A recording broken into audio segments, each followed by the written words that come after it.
कोई जवाब है देने वाले? और शिक्षकों को आपको पता होगा बस में बिठा के घुमाया जा रहा है, दिल्ली भ्रमण करा रहे हैं। सेंटर चेंज हुए हैं इधर उधर हुए, उस पर क्या कहना है उनका? हाँ, उनका ये कहना है, हमने बोला कि आप 5 ये ले लो, तो बोले ऐसा कुछ नहीं है, हम सिटी तो 10 दिन पहले बता देते हैं। और पता अपना एग्जाम्पल क्या कह रहे बाबूजी, मैं जब पेपर देने जाता था 3 साल सीजीएल भी निकाला मैंने, तो मैं स्लीपर भी नहीं मिलती थी, धक्के खा के जाता था। तो उनका ये है कि बच्चे भी धक्के खा के जाएं, फिर काय का डिजिटल इंडिया, फिर तुम देश को आगे ले गए हो, तुम आज से वही हो रहा है। रिपीटेड क्वेश्चन थे और जो एआई वाले इन लोगों ने मुद्दा उठाया था कि एआई से पेपर हाँ, बनवा रहे हैं, उसमें उन्होंने बड़ा चलो जी कह रहे आपको पता है वर्जन पेपर दे रहे हैं हम, वर्जन पेपर है ये सब थे, एग्जैक्ट शब्द बता रहा हूँ। कैसे बोले वो अनटच है, उसको किसी ने टच नहीं किया है, क्वेश्चन को बिना टच किए बन गया। मैंने कहा एक पेपर में 5-5 सवाल गलत हो जाते हैं, बड़े ध्यान से सुनना। मैंने कहा एक पेपर में 10-10 सवाल गलत हो जाते हैं। बोले पेपर अनटच है, किसी और को टच कराएंगे कि चेक कर लो एक बार तो गलत हो जाएगा, पेपर आउट होने के चांस है। आज आप देख लो जो लोग हमारे पेपर बना रहे हैं वो अपने मौसी के लड़के को भी बता दें, उनको भी नहीं पता ये पेपर किस एग्जाम में आएगा। मैंने कहा भाई आप सिलेबस में तो आपने दिया नहीं था, प्रोबेबिलिटी स्टैटिस्टिक्स आप सिलेबस तो दे रहे हो। बोले उससे क्या मतलब है, बच्चों को नहीं पता कि 12th बेस्ड है और 12th में सब आता है। तो मैंने कहा आप ये भी लिख दो कि भाई 12th बेस्ड है, एनसीईआरटी पूछेंगे तो बोले लिख देंगे, ये इनडायरेक्टली तो लिखा हुआ ही है। कुल मिला के उनको किसी बात के लिए इतना सा रिग्रेट नहीं है कि बच्चे परेशान है या एग्जाम सिस्टम खराब है। उनको लग रहा है हम भी धक्के खाते थे, तुम लोग भी धक्के खाओ, धक्के खा के कोई नौकरी तुम्हारे हिस्से में आ जाए तो अच्छी बात है, नहीं तो नहीं। किसी भी बात के लिए उनको कोई रिग्रेट या परेशानी इस बात से नहीं है, वो मजे में है पूरे। और सर आप पूरे देश के शिक्षकों को आंदोलन करने के लिए बुलाए थे, अब मिलने के लिए डीओपीटी से बुलाए थे सर। हमको लगता है कि देश के तमाम शिक्षक आए हैं, सारे शिक्षक लगभग आए हैं और इतनी संख्या शिक्षकों की थी। आज जो पूरा क्रम हुआ, जैसे प्रशासन का जो आप लोगों से बिहेवियर रहा, आप एसएससी चेयरमैन से भी मिलकर आ रहे हैं, आपको क्या लगता है जो ये पूरा हुआ? आज सुबह डीओपीटी वालों ने भी बोल दिया था कि मिलेंगे। हाँ। फोन पे बात हो रही थी, बाकायदा नंबर आ रहे थे, ऐसे लग रहा था कितने सम्मान से बुलाया जा रहा है। तो आप सुबह से देख रहे हैं हर चीजों को सर, और पहले से भी लगे हुए हैं। कितना उम्मीद है कि आपके इस रिफॉर्म वाले आंदोलन से, इस मीटिंग से कुछ प्रभाव पड़ेगा या कुछ अंतर देखने को मिलेगा, कुछ सुधार होगा? लेके आए, जितना ज्यादा से ज्यादा बच्चा यहाँ के बैठेगा तो इस सिस्टम को ठीक करके ही जाएंगे, क्योंकि इतनी कमियां है ना। जैसे हमने बोला माउस और कीबोर्ड, हाँ ये मानते हैं थोड़ा माउस दिक्कत कर रहा है हर जगह माउस। हमने बोला एक बच्चा पीटा गया, बोले अच्छा बच्चा पीटा गया है, वीडियो कहाँ दिखाइए, लिंक दे दिया कि भाई ये वीडियो है। उनको ये भी नहीं पता, वैसे उनको एक एक बात पता है, उनको हमारी वीडियो के एक एक शब्द पता है कि हम क्या बोलते हैं। उनको ये नहीं पता कि एक बच्चा पीटा गया है, बच्चों के साथ अभद्र व्यवहार हो रहा है। हमने कहा इन्विजिलेटर आप ऐसे ही रख ले रहे हो, बोले फिर कैसे रखें, चेक करने जाएं कि इन्विजिलेटर क्या करता था पहले, नहीं करता था। तो कुल मिला के सारे जवाब उलूल जुलूल थे और मीटिंग बहुत ही बर्बाद हुई। जो फीस लेते हैं वो किस बात की लेते हैं अगर आप व्यवस्था ही नहीं करवा पा रहे हैं? फीस ले रहे हैं, गलत क्वेश्चन का पैसा ले रहे हैं, बस्ता रखने का पैसा ले रहे हैं। कह तो रहे हैं जो पैसा ले रहे हैं उससे रोडें बन रही है, आप तो देख ही रही हो। बच्चों की बेरोजगारी का रोड बनवाइए। एसएससी कमीशन को ये बोलना चाहिए कि गलत सवाल के आंसर का 100 रुपए आपकी रोड बनाने में लग रहा है। और सच में रोड भी सर रोड भी तो नहीं बन रहा है। धीरे धीरे इकट्ठे हो रहे हैं, पूरे देश से बच्चे को बुला रहे हैं, यहीं बैठेंगे जब तक ये सिस्टम सही नहीं हो जाता। सुबह तक डीओपीटी बहुत नॉर्मल था, बात करने का कोई दिक्कत नहीं हो, अचानक लग गई, कैसे इतने लोग आ गए, ये कैसे हो गया, हटाओ अब नहीं मिलेंगे, ईगो पे ले ली बात, वरना उससे पहले मिलने को तैयार थे। हाँ। सत्र चल रहा है, आप लोग अभी बवाल मत करिए।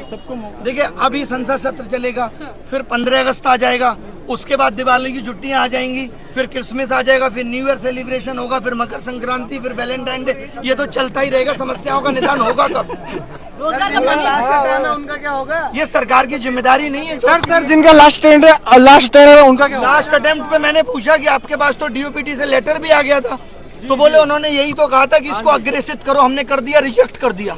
अच्छा साहब बोले रिजेक्ट कर दिया। तो सर सीजीएल में होंगे क्या कुछ चेंजेस सर? कह रहे सीजीएल बहुत अच्छे से कराएंगे। सर कब?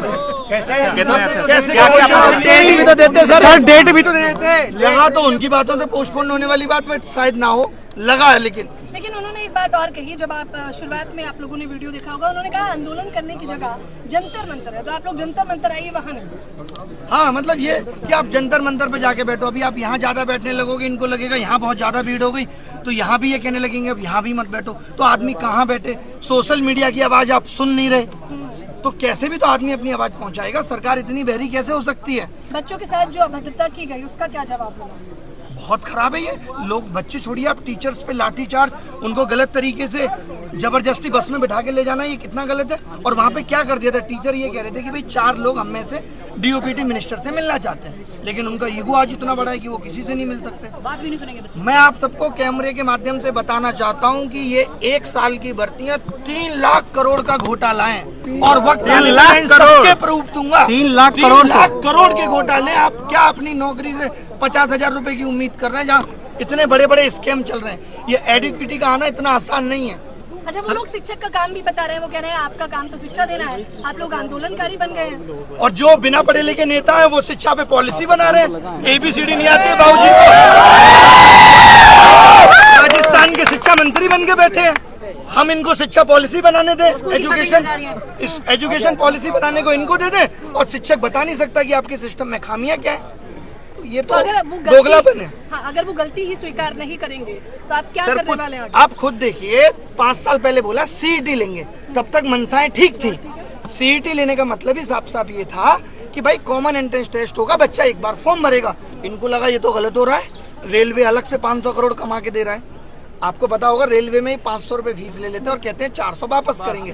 कब वापस करेंगे ये नहीं पता है। 1 करोड़ लोगों की 400 रुपए फीस रख कर बैठे हैं। गलत सवाल पूछने पे 100 रुपए इसलिए लिए जाते हैं कि आप किसी सही सवाल को गलत ना बताएं, लेकिन अगर वो सवाल गलत ही है तो इनको 100 रुपए वो वापस करना चाहिए। एक बच्चे से 2,500 रुपए वसूल रहे हैं, तो इन्होंने कमाने का जरिया बना लिया। अभी 100 रुपए लिए जाते हैं, 100 रुपए, और एक पेपर में अब हो गया है कि 20 क्वेश्चन गलत, यानी 2,000 एक बच्चा देगा प्री में, और कम से कम 1,000 देगा मेंस में, 3,000 देगा एक बच्चा। इसमें तो संख्या बढ़ती जाएगी। अच्छा, इसीलिए हर क्वेश्चन हर साल बढ़ रहे हैं। हमारे टाइम पे एक भी गलत नहीं आता था, फिर 2 गलत आए, फिर चस्का लग गया पैसे का, उससे रोड बन रही है। अच्छा सर, आप SSC चेयरमैन से मिले, कोई किसी और आयोग के चेयरमैन वगैरह से, जैसे आपका आंदोलन जो था या जो कह रहे थे डीओपीटी से मिलने का मतलब इतना ही था कि हमें आप पूरे एग्जाम सिस्टम पे बताओ। हाँ। खाली SSC में ही नहीं, आप बाकी के एग्जाम सिस्टम पे भी बात करो। कुल मिला के बात यह है कि सरकार या उनके आयोग इस वक्त विफल हो रहे हैं, क्योंकि जैसे जैसे एस्पिरेंट की संख्या बढ़ी, इन लोगों ने अपने सिस्टम को अपडेट नहीं किया। आज ये आधार ऑथेंटिकेशन के लिए एक अलग कंपनी का सहारा ले रहे हैं, एग्जाम कंडक्ट कराने के लिए एक अलग कंपनी का सहारा ले रहे हैं, उसमें जो सर्वर सपोर्ट लग रही है वो अलग कंपनी की लग रही है। आगे आने वाले वक्त में करप्शन होगा तो आप यही नहीं पता लगा पाएंगे कि किस कंपनी ने लीक किया। शुरू में जब आपने बोला कि हम माथा टेकेंगे गुरुद्वारा में, तो वहाँ जितने शिक्षक जा रहे थे वो उनका कहना था कि वहाँ खोज रहे हैं कि अभिनय शर्मा कौन है। मतलब वही गुरुद्वारा में माथा टेकना जितना मुश्किल हो गया है कि टीचर जाके 50-60 गुरुद्वारे में माथा नहीं टेक सकते, कोई बच्चा तो वहाँ था नहीं। आपको क्यों खोज रहे थे लोग? सर ने सबको एकजुट किया है, क्योंकि ये सबको पहली बार हुआ बुलाया और हमने आह्वान किया। एकजुट आपने किया। वही क्या कर लेंगे इससे, मुझे खोजने से क्या, मैं तो हर जगह अवेलेबल हूँ। डिटेन कर लिया गया, आप कैसे बच गए सर? बाल बांका कर ले, मैं तो कह के आया था। मैं कौन है वो जो भागता है? मिल्खा सिंह से तेज भागता हूँ मैं। अभिनय सर जी जिंदाबाद, ये मत करो प्लीज, मत करो। हम लोगों को शांति से यहाँ बैठना है, शांति से यहाँ बैठना है, जब तक बैठना है, जब तक मांगे नहीं मानी जाएंगी। और पूरे देश के युवा को बुलाना है। कमाल की बात यह है कि सब लोग आ जाए, चाहे वो रेलवे। 7 साल से शिक्षक भर्ती नहीं आई, बताओ।